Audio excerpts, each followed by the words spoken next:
Hello students, आज हम exercise 3.3 pair of linear equation in two variable के आगे एक क्वेश्चन करेंगे। ठीक है, अभी इससे पहले हमने एक लेक्चर इसका अपलोड किया है जिसके अंदर हमने क्या करा है, इसका क्वेश्चन नंबर 1 डिस्कस करा है और इसका थोड़ा सा इंट्रोडक्शन दिया है। ठीक है, अच्छा, क्वेश्चन नंबर 2 में आपको क्या कह रहा है, solve 2x + 3y this and this. कह रहा है कि m की वैल्यू फाइंड करनी है अगर आपके पास ये दिया हुआ है तो।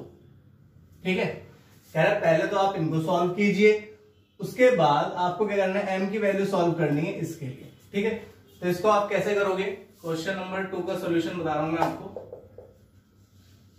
हमने सब्स्टिट्यूशन मेथड सीखा है लास्ट वीडियो में। 2x + 3y = 11, ये मेरी इक्वेशन नंबर 1। ठीक है, सेकेंड इक्वेशन मैं यहां लिख रहा हूं 2x - 4y = -24। ठीक है, ये मेरी सेकेंड इक्वेशन। इसके बाद मैंने आपको क्या बताया था कि अगर सब्स्टिट्यूशन से सॉल्व करना है दो इक्वेशंस को, कैसे सॉल्व करेंगे, दोनों इक्वेशन में जो भी आपको इजी लग रही हो वो इक्वेशन उठाओ। ठीक है, जैसे कि दोनों इक्वेशन एक जैसी हैं लगभग। मैंने लिया फ्रॉम फर्स्ट।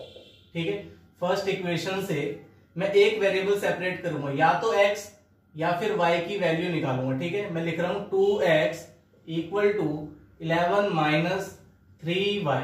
ठीक है, ये 3y इधर जाके माइनस हो जाएगा और अब मुझे x को सेपरेट करना है तो 2 भी डिवाइड में भेजना पड़ेगा। तो x = 11 - 3y/2। ठीक है, तो ये मेरी थर्ड इक्वेशन आ गई, ये मेरी थर्ड इक्वेशन आ गई। इसके बाद क्या करते हैं, इसके बाद मैंने कौन सी इक्वेशन ली थी, फर्स्ट इक्वेशन ली थी। फर्स्ट इक्वेशन से मैंने x की वैल्यू निकाली। अब क्या करना है मुझे, ये इक्वेशन जो आई है मेरी, यानी कि जो x की वैल्यू आई है, इसको सेकंड में पुट करना है। ठीक है, ये मैं आपको बता चुका हूं, अगर फर्स्ट से वैल्यू ले रहे हैं तो सेकंड में पुट करना है, सेकंड से ले रहे हैं तो फर्स्ट में पुट करना है। ठीक है, पुट इन सेकंड। सेकंड मेरी इक्वेशन का है ये रही। ठीक है, x को रिप्लेस कर रहा हूं इसके साथ, तो 2x है मेरा 11 - 3y/2। ठीक है, उसके बाद -4y एज इट इज, -24 भी एज इट इज। अब क्या करना है, ये 2 और ये 2 कैंसिल हो रहे हैं। अब कितना बचेगा मेरे पास, 11 - 3y -4y = -24। ठीक है, अब फिर से वही वेरिएबल वाले एक तरफ रखते हैं, ये कितना हो जाएगा, -7y हो जाएगा। ठीक है, -24 इधर एज इट इज है, ये 11 इधर आकर क्या हो जाएगा, -11 हो जाएगा। ठीक है, यहां पॉजिटिव, इधर जाकर -11। अब -7y = ये कितना, -35। ठीक है, माइनस से माइनस गया, 7 से डिवाइड कर दो, y = 35/7 क्या आ रहा है, 5 आ रहा है। ठीक है, यानी कि y की वैल्यू मुझे कितनी मिल गई, 5 मिल गई। इसको किस में पुट करना होता है, इसको सर थर्ड में पुट करना होता है। ठीक है, वैसे मैंने आपको बताया था फर्स्ट में, सेकंड में, थर्ड में किसी में पुट कर सकते हो, लेकिन कैलकुलेशन कहां सबसे ज्यादा इजी मिलेगी ये भी बताया था मैंने आपको, थर्ड इक्वेशन में। ठीक है, तो थर्ड में पुट कर रहा हूं। थर्ड में क्या में आएगा, x = 11 - y की जगह क्या रखूं, 5। 3 × 5/2 कितना आएगा, 11 - 15 / 2। ठीक है, इसको सॉल्व करूंगा, -4/2 यानी कि -2। तो ये मेरा क्या आ गया, ये x आ गया, x और y आ गए। ठीक है, अभी सिर्फ x और y आए हैं मेरे पास। x और y आने के बाद क्या करना है मुझे, इस इक्वेशन में पुट कर दो ना। अभी तो हमें m निकालना है। ठीक है, हमारा क्वेश्चन अभी खत्म नहीं हुआ था, हमारा क्वेश्चन सिर्फ यहां तक हुआ था अभी कि इन दोनों इक्वेशन को सॉल्व कीजिए, यहां तक कंप्लीट हो गई। लेकिन उसने क्या बोला है, क्या निकालना है हमें, m निकालना है। अगर m निकालना है तो x y आ गए, इसमें पुट कर दो। ठीक है, यहां लिखूंगा मैं, वी हैव गिवन दैट, हमें दे रखा है y = mx + 3। ठीक है, y की वैल्यू 5 = m ऐसे ही रहेगा क्योंकि फाइंड करना है, x की जगह -2 + 3। ये प्लस माइनस मत कर देना। ठीक है, ये m के साथ मल्टीप्लाई में, इस 3 को इधर लेकर आओ, कितना आएगा 5 माइनस 3, ये कितना हो जाएगा -2m, मल्टीप्लाई कर दी ना इन दोनों की, ये कितना 2 आ गया, ठीक है, ये कितना -2m, इस -2 को अपॉन में लेके जाऊंगा, क्या आएगा 2 अपॉन में -2 इक्वल टू m, कैंसिल हो गया, कितना आ जाएगा 1, लेकिन माइनस का, ठीक है, ये मेरा आंसर, इसको आप नोट कर लो। और क्वेश्चन नंबर 3 स्टार्ट करते हैं, ठीक है। इस एक्सरसाइज के वर्ड प्रॉब्लम है और सारे ही इंपॉर्टेंट है, ठीक है। एक क्वेश्चन मैंने आपको लास्ट क्लास में दिया था, वो भी इससे पहले डिस्कस कर लेते हैं, इसको आप पॉज करके नोट कर लेना, ठीक है। लास्ट क्लास में मैंने आपको क्या होमवर्क दिया था, क्वेश्चन नंबर 1 का 3rd पार्ट होमवर्क दिया था,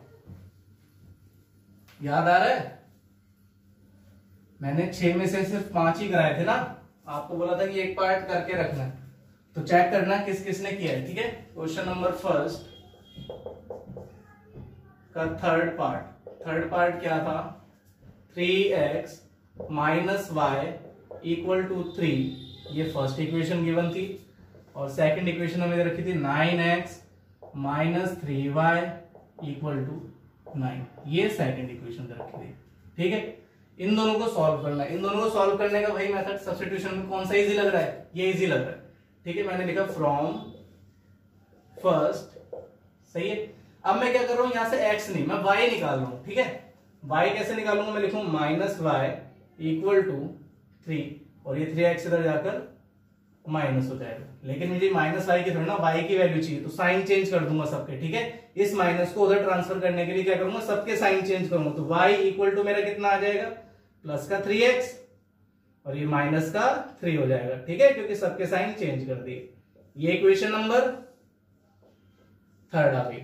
अब किस में पुट करनी है, ये सेकंड में पुट करनी है, तो put in second, 9x minus 3, y की जगह मैंने रखा 3x माइनस 3 इक्वल टू 9, ठीक है। सॉल्व करते हैं, ये 9x ऐसे ही रहेगा, इसके अंदर मल्टीप्लाई करूंगा, 3 की कितना आएगा माइनस का 9x, इसकी करूंगा कितना आएगा प्लस का 9 इक्वल टू 9, ये कैंसिल, यहाँ क्या मिल रहा है हमें 9 इक्वल टू 9 मिल रहा है, यहाँ पर तो कोई वेरिएबल नहीं मिला। जब भी ऐसी कंडीशन आए आपके पास कि इक्वेशन के अंदर वेरिएबल कैंसिल हो जाए और जो कांस्टेंट वैल्यू वो इक्वल में आए, तो इसका मतलब क्या है कि आपकी ये जो वैल्यू है ये हमेशा क्या रहेगी, सही रहेगी। ये क्या है, इट इज ऑलवेज ट्रू। अगर ये वैल्यू हमारी हमेशा सही है तो इसका मतलब क्या है, hence these lines have infinite many solution, ठीक है। इन लाइंस के इनफाइनाइट मैनी सोल्यूशन होंगे। इस केस के लिए ध्यान रखना जहां पर कांस्टेंट वैल्यू इक्वल आ जाए, वेरिएबल कैंसिल हो जाए, ठीक है। जो हमारा हमेशा ट्रू रहता है, जहां पर हमेशा सही हो, तो वहां पर क्या कंडीशन आ जाएगी, इनफाइनाइट मैनी सोल्यूशन की कंडीशन आ जाएगी, कोइंसाइड लाइंस होंगी, ठीक है। इसको नोट करो। क्वेश्चन नंबर 3 का स्टार्ट करते हैं आगे। क्वेश्चन नंबर 3 का पार्ट फर्स्ट पढ़िए एक बार, क्या कह रहा है, ठीक है। The difference between two numbers is 26। दो नंबर का डिफरेंस आपको दिया हुआ है 26 and one number is 3 times, और एक नंबर जो है वो 3 टाइम्स है दूसरे वाले के, ठीक है। और कह रहे हैं कि इन नंबर को फाइंड करना है। हमें क्वेश्चन में ये भी गिवन है कि सब्स्टिट्यूशन मेथड से ही करना है। यार एक काम करो, दो नंबर की बात हो रही है, लेट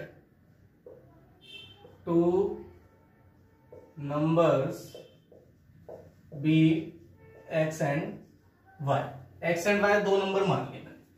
अकॉर्डिंग टू क्वेश्चन हमसे क्या कह रहा है कि दो नंबर का डिफरेंस यानी कि x minus y equal to कितना होगा, 26 होगा। फर्स्ट इक्वेशन मिल गई।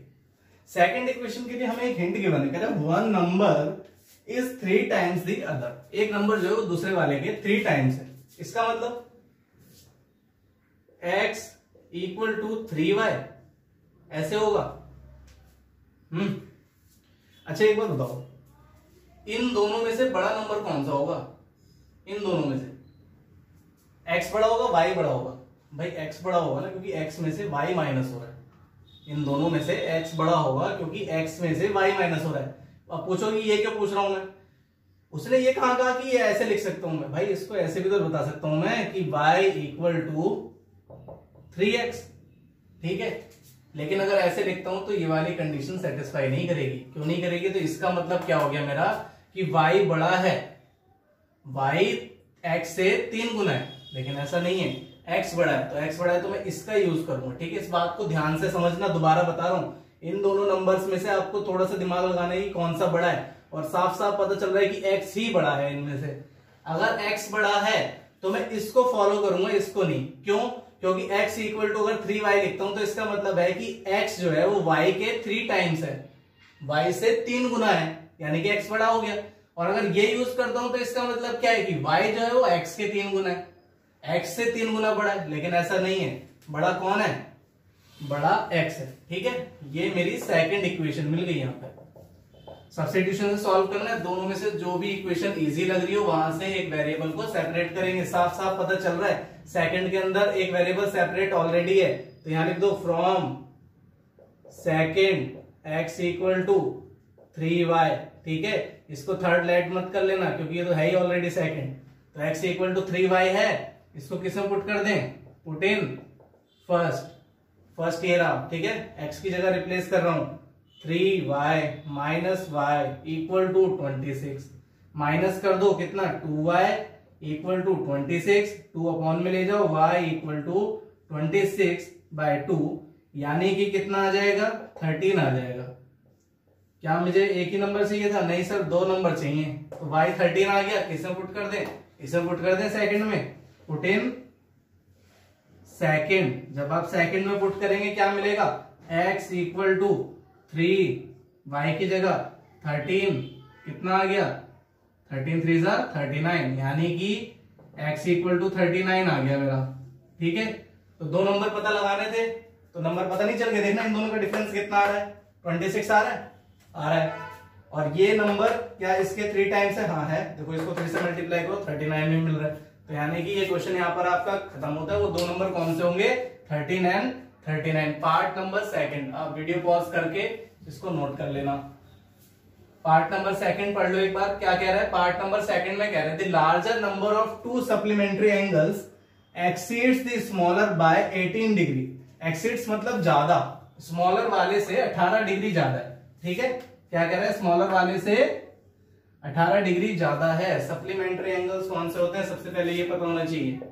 सप्लीमेंट्री एंगल्स वो होते हैं जिन 2 एंगल्स का सम 180 डिग्री हो, ठीक है। जिन 2 एंगल्स का सम 180 डिग्री हो। सबसे पहले लेट कर लेते हैं, लेट सप्लीमेंट्री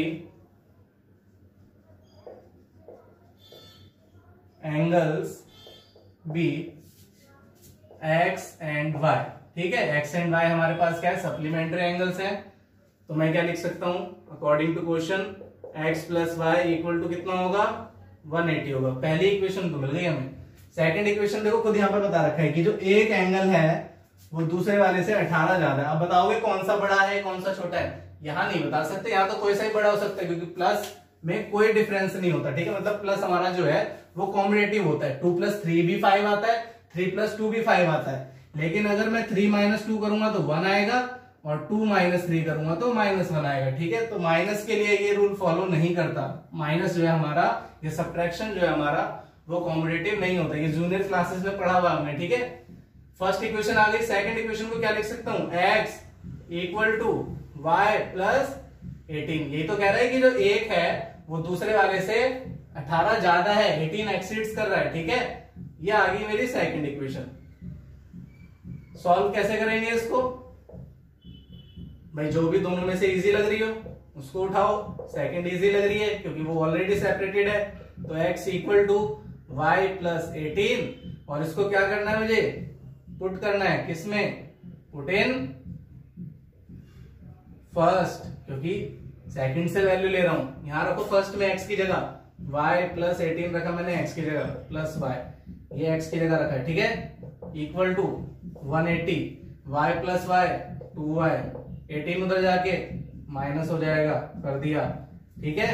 कितना हो जाएगा ये, y या 2y इक्वल टू कितना, 162, 2 अपॉन में y इक्वल टू 162 अपॉन में 2 कितने पे 81 पे, तो कितना आ गया अभी। लेकिन हमारे पास क्या है, सिर्फ y है, किसमें पुट कर दें, पुट इन सेकंड। सेकंड में ही क्यों, फर्स्ट में नहीं कर सकता, कर दो फर्स्ट में कर दो भाई, सेकंड में कर रहा हूं लेकिन क्योंकि कैलकुलेशन इजी रहेगी। x इक्वल टू 81 प्लस 18 कितना आ जाएगा आपका 99, तो x इक्वल टू कितना आ गया 99। तो दो एंगल्स कौन से होंगे, वो 99 और 81 होंगे। आप चाहे तो इनका डिफरेंस भी चेक कर सकते हो। इनका डिफरेंस क्या बता रहा था, 18 डिग्री का ही तो हुआ। डिफरेंस का मतलब क्या कि 18 ज्यादा है, तो देखो इस वाले से ही 18 ज्यादा है, इन दोनों का सम 180 आ रहा है, 180 आ रहा है। दोनों कंडीशन को सेटिस्फाई कर रही है, चेक करने का तरीका, ठीक है। थर्ड पार्ट में आपको करा रहा हूं, इसको आप नोट कर लेना। थर्ड पार्ट के लिए हमें कह रहा है कि द कोच हमसे कह रहा है कि एक क्रिकेट टीम में 7 बैट और क्रिकेट टीम के कोच ने 7 बैट और 6 बॉल्स इतने में खरीदे और 6 बैट और 5 बॉल्स इतने में खरीदे, और कह रहा है कि कॉस्ट बतानी है एक बैट की और एक बॉल की, ठीक है। एक काम करते हैं ना, लेट कर लेते हैं, let cost of 1 bat be x rupees, ठीक है, और cost of the 1 ball be y rupees, ठीक है, ये आ गया। अच्छा, अब क्वेश्चन के अकॉर्डिंग हमसे क्या कह रहा है कि 7 बैट्स, यार एक बार बताओ, जितने भी बैट्स होंगे उसकी मल्टीप्लाई बैट की कॉस्ट से, जितनी भी बॉल होंगी उसकी मल्टीप्लाई बॉल की कॉस्ट से, और दोनों को ऐड कर दूंगा तो यही तो अमाउंट मिलेगा, मिलेगा नहीं मिलेगा, यही मिलेगा ना। तो अकॉर्डिंग टू क्वेश्चन लिख रहा हूं मैं यहां पर कि हमें क्या क्वेश्चन में गिवन है, कंडीशन क्या है। अगर मैं 7 बैट खरीदता हूं और 6 बॉल खरीदता हूं तो उसकी कॉस्ट क्या आ रही है 3800 आ रही है, इक्वेशन नंबर 1, ठीक है। दूसरी कंडीशन के अंदर रखिए 3 बैट यानी कि 3x और 5 balls 5y equal to 1750 rupees की, ये सेकंड इक्वेशन। दोनों को सॉल्व करना है किससे, सब्स्टिट्यूशन से। दोनों में से कौन सी इजी, एक ही जैसी लग रही है लगभग, ठीक है। तो मैं यहां से लिखना स्टार्ट कर रहा हूं, फ्रॉम सेकंड मैंने लिखा 3x equal to 1750 minus 5y, 3 को अपॉन में भेज रहा हूं, x equal to 1750 minus 5y upon में 3। जरूरी नहीं है कि आप सेकंड इक्वेशन ही लेकर सॉल्व करें, आप अपने आप फर्स्ट इक्वेशन लेकर भी सॉल्व करके देख सकते हैं। ये मेरी थर्ड इक्वेशन आ गई, ठीक है। इसके बाद क्या करना है, इसको पुट करना है किसमें, किससे वैल्यू ली, सेकंड से, तो किसमें कर दें, फर्स्ट, ठीक है, पुट इन फर्स्ट। फर्स्ट ये 7 x की जगह मैंने लिखा 1750 माइनस 5y अपॉन में 3, ठीक है। उसके बाद 6y एज इट इज, ये आ गया 6y एज इट इज, 3800, ठीक है। सॉल्व करें, कैंसिल तो नहीं हो रहा, यानी मल्टीप्लाई करनी पड़ेगी, तो चलो मल्टीप्लाई करते हैं। थोड़ी सी कैलकुलेशन इसके अंदर ज्यादा आ रही है, मतलब मल्टीप्लीकेशन ज्यादा आ रही है, तो 7 से मल्टीप्लाई कर लेते हैं, यहां करके देख ले पहले। 1750 को 7 से मल्टीप्लाई करेंगे, क्या आएगा, पहले तो 0, 35 का 5 का 3, 49 और 3 52 का 5, 7 और 5 12, ठीक है। कितना आ गया 12250। इस 7 की मल्टीप्लाई 5 के साथ करूंगा, मतलब 5y के साथ करूंगा, कितना आएगा 35y आ जाएगा अपॉन में 3 मेरा एज इट इज चल रहा है, ठीक है, प्लस 6y इक्वल टू 3800। और सॉल्व करते हैं, थोड़ा सा एलसीएम ले लेते हैं इसको, ठीक है। तो एलसीएम क्या आएगा 3 आ जाएगा, 1 की मल्टीप्लाई इधर, 3 की इधर, और डिनोमिनेटर्स के आपस में एलसीएम लेने का एक मेथड है, ठीक है। 1 के साथ करूंगा तो सेम आएगा 12250 माइनस 35y, 3 के साथ करूंगा प्लस का 18y इक्वल टू 3800। ये 3 इधर जाके मल्टीप्लाई हो जाएगा, कर दो, और ये कितना आ जाएगा 12250 माइनस का 35y प्लस का 18 कितना आ जाएगा माइनस का 17y, और 3 से जब मल्टीप्लाई करूंगा कितना आएगा 0 0, 3 8 24, ठीक है, 24 का 2, 3 3 9, 9 और 2 11, ये आ गया मेरे पास। सही है। अब एक काम करते हैं, 17y को उधर भेज देते हैं या इसको इधर ले आते हैं। चलो मैंने 17y को उधर नेगेटिव ही रखा और मैं क्या कर रहा हूं, इसको उधर नेगेटिव में भेज रहा हूं। जब मैं इसको नेगेटिव में भेजूंगा तो आंसर मेरा क्या आएगा, -17y। इन दोनों को माइनस कर लो, कितना आ रहा है, यहीं पे कर दे,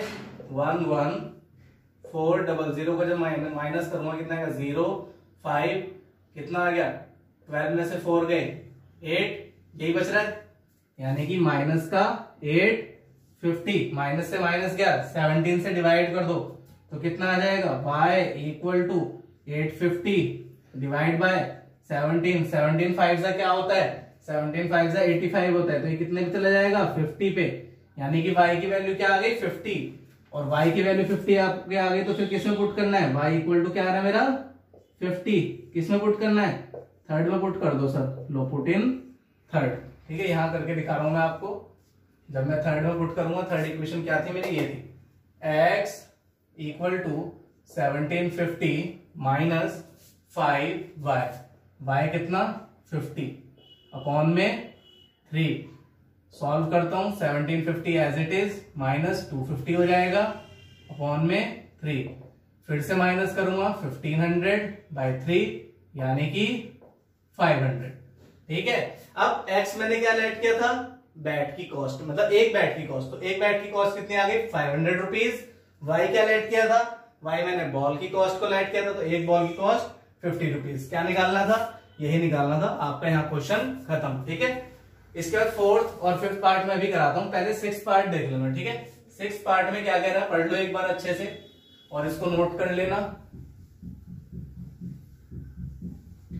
सिक्स पार्ट में क्या कह रहा है, ध्यान से देख लो, पढ़ लो, और ये सारे ही क्वेश्चन बहुत इंपॉर्टेंट है। ठीक है,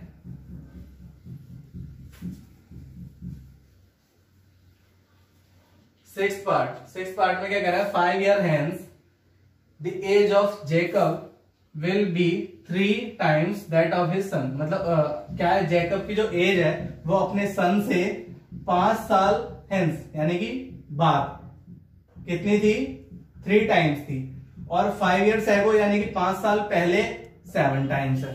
तो पहले इसको ना थोड़ा सा लिख लेते हैं।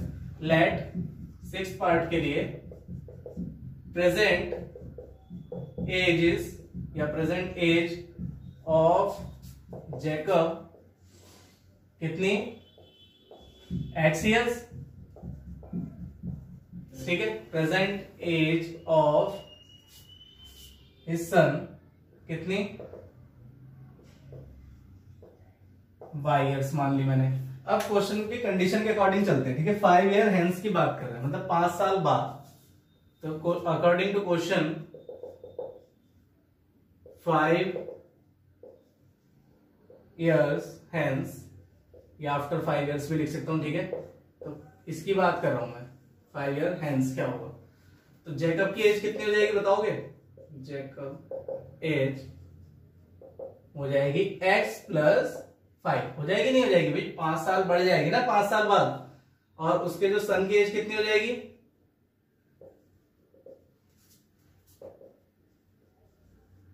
कितनी हो जाएगी, y प्लस 5 हो जाएगी। अब एक वो बताओ, हमें यहाँ देखो एक कंडीशन नहीं दे रखी कि क्या दे रखी है कि जो जैकब की जो एज है 5 साल बाद वो क्या होती है, 3 टाइम्स हो जाती है अपने सन से। किससे हो जाती है, 3 टाइम्स अपने सन से। तो मैं अकॉर्डिंग टू क्वेश्चन जो कंडीशन दे रखी है वो लिख रहा हूं, Jacob age equal to 3 times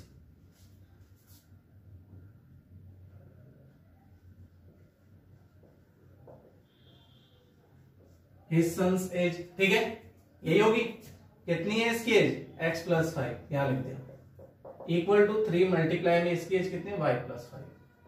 multiply कर दो यार, इसको सॉल्व कर दो। ठीक है, सॉल्व करूंगा क्या आएगा, x प्लस 5 3y प्लस 15। ठीक है, स्टैंडर्ड फॉर्म में अप्लाई किया यहां मैंने, सिर्फ 3y को उधर लेकर आ रहा हूं, 5 को उधर ट्रांसफर कर रहा हूं, कितना आएगा, x माइनस 3y इधर आके, ये 5 उधर जाके माइनस होगा, 15 माइनस 5 कितना हो जाएगा, x minus 3y equal to 10 आ रहा है। इक्वेशन नंबर फर्स्ट मिल गया अभी। ठीक है, थोड़ी सी मेहनत करनी पड़ेगी इसमें आपको, और ये क्वेश्चन इंपॉर्टेंट भी है। ये आ गया। अब किसकी बात कर रहे हैं? 5 years ago की बात कर रहे हैं, 5 साल पहले की। तो 5 साल पहले की बात कर लेते हैं, चलो 5 years ago यहां लिख दो। 5 years ago, 5 साल पहले की अगर मैं बात करूं तो जो जैकब की एज होगी वो कितनी होगी? जितनी अब है उससे 5 साल कम, यानी कि x माइनस 5 years। और जो उसकी सन की एज होगी वो कितनी होगी? कितनी होगी? y minus 5। अब इसके लिए भी कंडीशन दे रखी है। क्या कंडीशन दे रखी है? जैकब की जो एज है वो 7 टाइम्स होती है 5 साल पहले। तो 7 टाइम्स कैसे लिखूंगा? मैं ये लिखकर नहीं दिखा रहा, ठीक है, डायरेक्ट बता रहा हूं। जैकब की एज इक्वल टू है 7 टाइम्स हिज सन के, ठीक है, यानी अपने सन से इतनी ज्यादा थी, 7 टाइम्स थी। सॉल्व करते हैं, x माइनस 5, 7y माइनस का 35। 7y को उधर ले आते हैं, उसको उधर ले जाते हैं, तो ये कितना आ जाएगा? x माइनस 7y, और 5 उधर जाकर क्या हो जाएगा? प्लस हो जाएगा, यानी कि ये। और इसको सॉल्व करूंगा तो क्या आएगा? x minus 7y equal to minus 30। Equation number second मिल गई। दोनों को सॉल्व कर लेते हैं, ठीक है। मैं ऊपर का रब कर देता हूं यहां से। दोनों इक्वेशन ना मैंने यहां लिखे, ठीक है। अब दोनों इक्वेशन को सॉल्व करते हैं सब्स्टिट्यूशन से। ये फर्स्ट इक्वेशन है, ये सेकंड। दोनों में से कौन सी इजी है? एक ही जैसी है लगभग। तो मैंने लिखा from first x equal to 10, ये उधर जाके प्लस हो जाएगा, ये आ गया। इसको क्या लेट करना है? इक्वेशन नंबर थर्ड लेट करना है। किसमें पुट करना है? सेकंड में पुट करना है। सेकंड में क्यों? क्योंकि इक्वेशन कहां से ली? फर्स्ट से लिए, ठीक है। x के अंदर रख रहा हूं मैं 10 plus 3y minus 7y as it is equal to minus 30। इन दोनों को सॉल्व करते हैं, कितना आएगा? माइनस का 4y, ये 10 उधर जाकर माइनस हो जाएगा, लो ये माइनस कर दिया। माइनस का 4y equal to minus 40, minus से माइनस गया, y इक्वल टू 40 अपॉन 4। तो यानी y की वैल्यू कितनी मिल गई मुझे? 10 मिल गई, ठीक है। लेकिन मुझे x y दोनों निकालना है, तो किसके अंदर पुट करना है? ये पुट इन थर्ड। जब मैं थर्ड में पुट करूंगा तो क्या आएगा? ये रहा थर्ड मेरा। x equal to 10 plus 3, y की जगह 10 रख रहा हूं, ठीक है। कितना आ गया? 10 प्लस 30 यानी कि 40। x की वैल्यू कितनी आ गई? 40 आ गई। x क्या लेट किया था? जैकब की प्रेजेंट एज। तो प्रेजेंट एज कितनी आ गई जैकब की? 40। सन को क्या लेट किया था? y, ये आ गई 10। क्या फाइंड करना था? प्रेजेंट एज फाइंड करनी थी। आप इसको आराम से नोट कर लो, ठीक है। और इसका फोर्थ और फिफ्थ पार्ट में आगे क्वेश्चन नंबर 3 का फोर्थ पार्ट पढ़ो एक बार। इसे क्या कह रहा है? The taxi charges in a city consist of a fixed charge together with the charge for the distance covered। इसका मतलब क्या है? देखो, इसका मतलब हमसे कह रहा है कि एक सिटी है जिसके अंदर टैक्सी चार्जेस कुछ इस तरीके से हैं, जिसके अंदर फिक्स चार्ज है आपका, कुछ ना फिक्स चार्ज है, फिक्स्ड है, और प्लस जितना भी किलोमीटर होगा, यानी जितना भी डिस्टेंस है हमारा, उतने किलोमीटर के हिसाब से उसका अलग चार्ज होगा, ठीक है। और फिर फाइनली जो भी आएगा वो आपका पेड अमाउंट आएगा, कि आपको इतना अमाउंट पे करना है, ठीक है, ये आएगा। अब इसको देखो एग्जांपल के लिए ऐसे समझ सकते हैं। मान लो कि आपको नोएडा से कहां जाना है? अक्षरधाम। नोएडा से अक्षरधाम जाना है, ठीक है।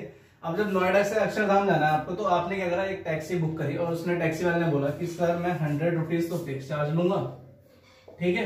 ये क्या है? मेरा फिक्स चार्ज है, कितना तो मैं लूंगा ही लूंगा। और उसके बाद जितना भी किलोमीटर होगा ना, जितना भी किलोमीटर होगा, उतने किलोमीटर पे मैं 10 रुपीज के हिसाब से चार्ज करूंगा, 10 रुपीज पर किलोमीटर, ठीक है, ये चार्ज करूंगा। अब क्या अमाउंट आएगा? अगर मान लो कि नोएडा से अक्षरधाम का जो डिस्टेंस है वो कितना है? 10 किलोमीटर है मान लो, तो कितना पे करोगे आप? देखो 100 तो फिक्स है, ये तो पे करना ही करना है, ठीक है। प्लस 10 किलोमीटर का आपको 10 रुपीज के हिसाब से पे करना पड़ेगा, यानी कि 100 प्लस इसकी मल्टीप्लाई करिए कितना? तो ये अमाउंट आपको पे करना पड़ेगा।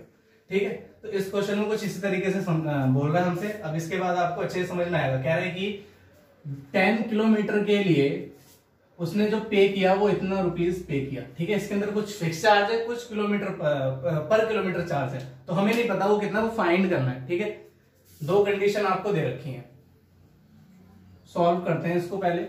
ठीक है, हमसे बोल रहे हैं कि हमें फिक्स चार्ज निकालना है और चार्ज पर किलोमीटर निकालना है। लेट कर लेते हैं क्वेश्चन नंबर 3 का 4th पार्ट, लेट चार्ज पर किलोमीटर। ठीक है, कितना है, x रुपीज है, या पहले फिक्स चार्ज को लेट कर लेते हैं। Fix charge be x rupees. ठीक है, और चार्ज पर किलोमीटर बी वाई रुपीज। ठीक है, according to question case first में हमें दे रहा हुआ है कि 10 किलोमीटर के लिए। तो एक बार बताओ, मैंने क्या बताया, फिक्स चार्ज तो आपको देना ही देना है, यानी कि x तो आपको पे करना ही करना है। 10 किलोमीटर के लिए कितना पे करोगे, y रुपीज के हिसाब से, और इक्वल टू कितना पे कर रहे हो आप, टोटल 105। ये मेरी इक्वेशन नंबर फर्स्ट आ गई। ठीक है, ये मेरी इक्वेशन नंबर फर्स्ट आ गई। सेकंड केस में क्या बोल रहा है कि 15 किलोमीटर के लिए, देखो ये लिखा हो, 15 किलोमीटर के लिए कितना पे कर रहा हूं मैं, इतना रुपीस पे कर रहा हूं। ठीक है, अब 15 किलोमीटर के लिए बात आ रही है, फिर से वही x तो पे करना ही करना है मुझे, यानी फिक्स चार्ज तो पे करना ही है, और 15 किलोमीटर के लिए y रुपीस के हिसाब से अगर मैं पे करूंगा तो 155 रुपीस पे कर रहा हूं। ये है। अब इन दोनों की हेल्प से मुझे फिक्स चार्ज निकालना है और क्या निकालना है, चार्ज पर किलोमीटर निकालना है। ये बिल्कुल सेम क्वेश्चन बन गया हमारा कि दो इक्वेशन आ गई, दो वेरिएबल हैं और दो इक्वेशन चाहिए होते हैं हमें दो वेरिएबल को सॉल्व करने के लिए। ठीक है, सब्स्टिट्यूशन से सॉल्व करते हैं। सबसे पहले मैंने लिखा फ्रॉम फर्स्ट, x को मैंने निकाला, कितना आएगा 105 माइनस का 10y। इक्वेशन नंबर कौन सी आ गई सर, इक्वेशन नंबर 3 आ गई। ठीक है, 3 लेट कर ली।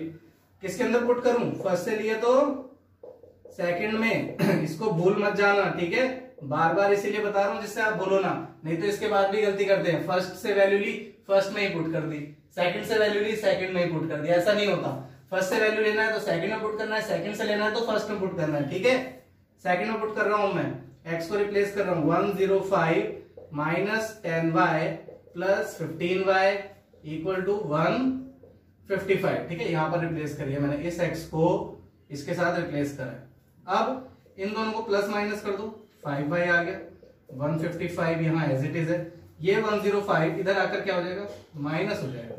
ठीक है, तो 5y इक्वल टू कितना आएगा, ये 50 रुपीज। y इक्वल टू कितना आ जाएगा, 5 फॉर्म में जाएगा तो 50 अपॉन में 5 यानी कि 10 रुपीज, यानी कि y की वैल्यू मेरी कितनी आ गई, 10 रुपीज आ गई। लेकिन मुझे x और y दोनों निकालने हैं, तो x अब यहां निकाल लेते हैं ना, क्या दिक्कत है, किसमें पुट कर दें इसको, पुट इन थर्ड। ठीक है, थर्ड ये रहा, तो x equal to 105 minus 10, y की जगह कितना 10, y की जगह मैंने रखा यहां पर 10, कितना आएगा ये 105, 10 इंटू 10 100 इक्वल टू 5। यानी कि देखो अब साफ साफ पता चल रहा है यहां से कि 5 रुपीज जो है वो फिक्स चार्ज था, मतलब वो 5 रुपए बोल रहा था कि 5 रुपए तो फिक्स चार्ज है मेरा। ठीक है, उसके बाद जो है 10 रुपीज पर किलोमीटर के हिसाब से लूंगा, जिससे कि आप यहाँ पर समझ सकते हैं 5 रुपए फिक्स करे उसने और 10 किलोमीटर के लिए 100 रुपए बने, तो 100 प्लस 5 आ गया। इस कंडीशन को भी सेटिस्फाई करेगा। 15 किलोमीटर के 150 बने, 5 रुपए फिक्स चार्ज इसके अंदर गिवन थे, तो हमारा कितना हो गया 155 हो गया। तो दोनों को सेटिस्फाई कर रहे हैं, यानी कि हमारे आंसर आ गए। फिफ्थ पार्ट करते हैं इसका। फिफ्थ पार्ट बहुत इजी है, इंपॉर्टेंट भी है। ठीक है, और बड़े आसानी से कर लेते हैं बच्चे। इसको एक बार पढ़ लो जरा क्या क्या है। हमसे कह रहे हैं अ फ्रैक्शन बिकम्स 9/11, एक फ्रैक्शन 9/11 हो जाता है कब, if 2 is added to both numerator and denominator. Numerator and denominator के अंदर अगर मैं ऐड कर दूं, ठीक है, सबसे पहले तो एक काम करते हैं, लेट कर लेते हैं, let the fraction be x upon में y according to question. First condition हमें क्या दे रखी है, हमें बोल रखा है कि अगर मैं 2 ऐड कर दूं, कहां पर 2 ऐड कर दूं न्यूमरेटर और डिनोमिनेटर में, कितना मिलेगा, ये मिलेगा। ठीक है, मैं यहां लिख रहा हूं x प्लस 2 कर दूं और y प्लस 2 कर दूं तो कितना मिल रहा है, 9/11 मिल रहा है। फर्स्ट केस की बात कर रहा हूं, क्रॉस मल्टीप्लाई कर दो। ठीक है, इस 11 को इन दोनों के साथ कितना आ जाएगा, 11x प्लस 22 और इस y को इसके साथ 9y प्लस 18। ठीक है, 9 से करा, इसको भी 9 से करा, ये आ गया। अब 11x माइनस का 9y, इस 22 को उधर ले जाता हूं, 18 माइनस 22 कितना आ जाएगा, 11x माइनस 9y माइनस का 4, इक्वेशन नंबर फर्स्ट। ठीक है, अब क्या करें, सेकंड निकालें। सेकंड के लिए कंडीशन दे रखी, हाँ दे रखी, देखो इफ 3 इज एडेड बोथ, अगर मैं तीनों एडिट करता हूं, मतलब 3 ऐड करता हूं न्यूमरेटर में और डिनोमिनेटर में, तो फ्रैक्शन क्या हो जाता है, ये हो जाता है। ठीक है, तो सेकंड कंडीशन, इसको चाहे तो आप केस फर्स्ट भी लिख सकते हैं, और केस सेकंड के लिए अब मैं बता रहा हूं आपको कि अगर मैं दोनों में 3 ऐड कर रहा हूं, x/3 y प्लस 3 कर रहा हूं, तो कितना मिल रहा है, 5/6 मिल रहा है। फिर से भाई क्रॉस मल्टीप्लाई कर दो, इसकी मल्टीप्लाई इसके साथ होगी, कितना आ जाएगा, 6x प्लस 18, 5 के साथ करूंगा 5y प्लस 15, 5y को इधर ले आओ, 18 को उधर भेज दो, कितना आ जाएगा, 6x माइनस का 5y 15 minus 18, 6x minus 5y equal to कितना, -3। इक्वेशन नंबर सेकंड आ गई। दोनों को सॉल्व कर सकते हैं बड़े आसानी से। चलो यहां सॉल्व कर देते हैं। ठीक है, कौन सी इजी लग रही है दोनों में से, दोनों लगभग एक ही जैसी हैं। ठीक है, फ्रॉम फर्स्ट मैंने देखा 11x equal to -4 plus 9y, -4 plus 9y। x यहां पर है तो 11 को अपॉन में भेज दूं। ठीक है, तो मैं इसको लिख रहा हूं x equal to -4 plus 9y upon में 11। इसको क्या करना है सर, इसको थर्ड इक्वेशन लेट करनी है। ठीक है, थर्ड इक्वेशन लेट कर ली और किस में पुट करना है, पुट इन सेकंड। ठीक है, ये थर्ड इक्वेशन लेट करी है मैंने यहां पर और अब सेकंड में पुट कर रहा हूं। ठीक है, ये रही मेरी फर्स्ट इक्वेशन। इसको थोड़ा सा ऐसे लिख देते हैं क्योंकि जरूरत पड़ेगी यहां पर। सेकंड कहां है मेरी, सेकंड है 6, x की जगह मैंने लिखा -4 प्लस 9y अपॉन में 11। ठीक है, उसके बाद क्या है मेरे पास, 5y माइनस का 5y इक्वल टू -3, ये है।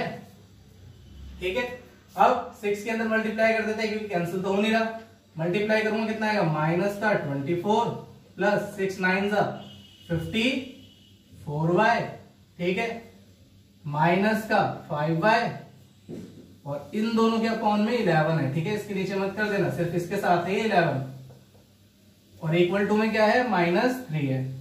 ठीक है, थोड़ा सा स्पेस बना लेते हैं हम इसको मिटाकर क्योंकि हमें जरूरत पड़ेगी।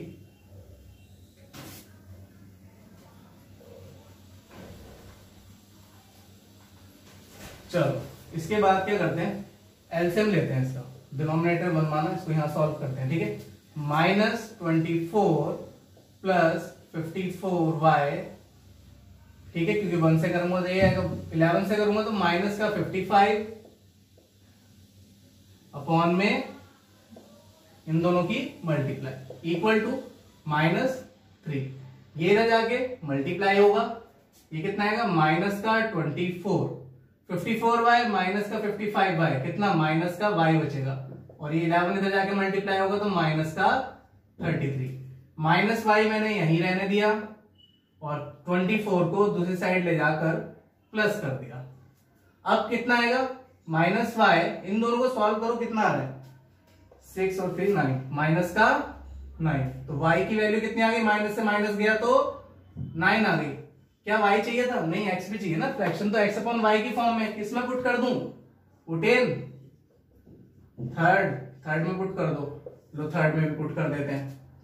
थर्ड इक्वेशन क्या है मेरे पास, थर्ड इक्वेशन ये रही, x equal to -4 plus 9y, y की जगह 9 ही है। ठीक है, ये लिख दिया मैंने, अपॉन में क्या है मेरे पास, 11 है, ये यहां पर लिखा, इसको सॉल्व करते हैं -4, 9 इंटू 9 81 अपॉन में 11। ठीक है, इसको सॉल्व करूंगा कितना आएगा 77 अपॉन में 11 यानी कि 7। x इक्वल टू कितना मिल गया 7 मिल गया यार। x 7 y 9 फ्रैक्शन कितना हो जाएगा x अपॉन y की फॉर्म में तो 7 अपॉन 9, तो यानी कि रिक्वायर्ड फ्रैक्शन मेरा क्या आ जाएगा, रिक्वायर्ड फ्रैक्शन इज 7 अपॉन में 9। ठीक है, यहां पर आपकी 3.3 एक्सरसाइज खत्म होती है। नेक्स्ट क्लास में इसके आगे क्वेश्चन हम डिस्कस करेंगे। कोई भी डाउट हो कमेंट सेक्शन में बता दें। ठीक है, थैंक यू।